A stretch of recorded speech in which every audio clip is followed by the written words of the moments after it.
যোগীঘোপাৰ এটা গড় কাপ্তানীয়ে পথে এতিয়া জলাকলা খুৱাইছে পথচাৰীসকলক কাৰণ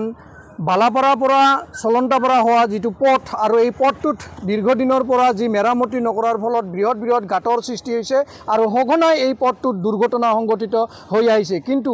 বিভাগীয় কৰ্তৃপক্ষৰ কোনো ধৰণৰ গুৰুত্ব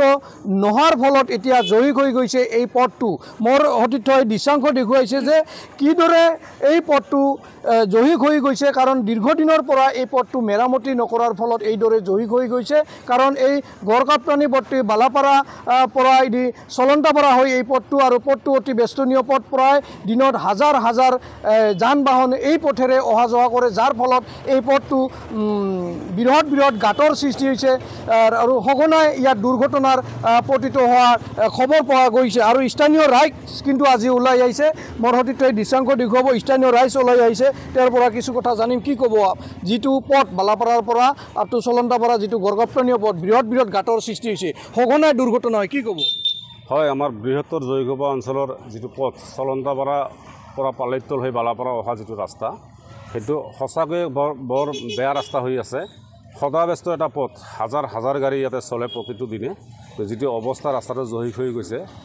দুটা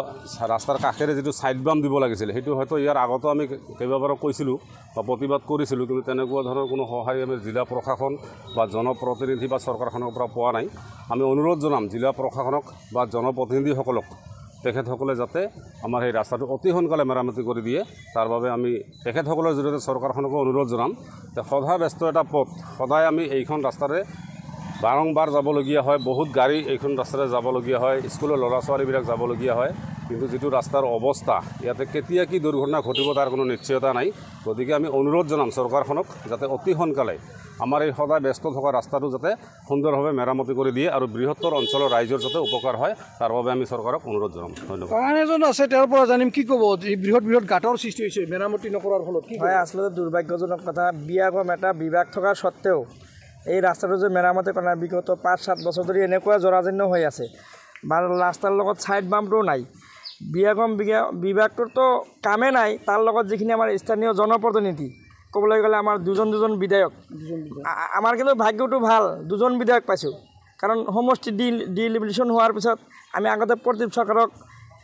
ভোট দি জিকাইছিলোঁ তাৰপিছত আমাৰ এতিয়া আহি গ'ল আব্দুল বাতেন খণ্ডকাৰ তেখেতো আমাৰ মাজত আহে সেইকাৰণে ক'বলৈ গ'লে আমাৰ দুজনে বিধায়ক কিন্তু দুজন বিধায়ক এজনৰো কাম নাই ক'বলৈ গ'লে কাৰণ আমি বিধায়কক বাৰ বাৰ অৱগত কৰাৰ পিছত তেওঁলোকে কোনো কাণ সাৰ দিয়া নাই কাৰণ পালিতলৰ পৰা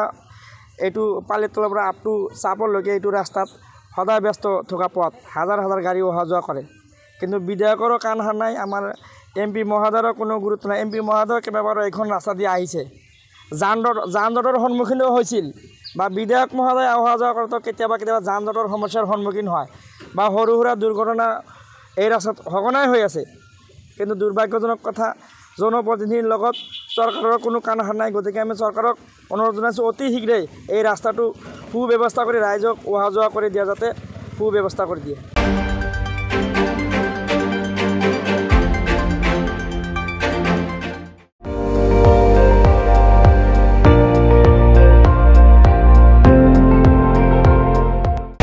আপুনি চাই আছে ND24 সৰ্বশ্ৰেষ্ঠ নহয় সৰ্বোত্তমৰ দৌৰ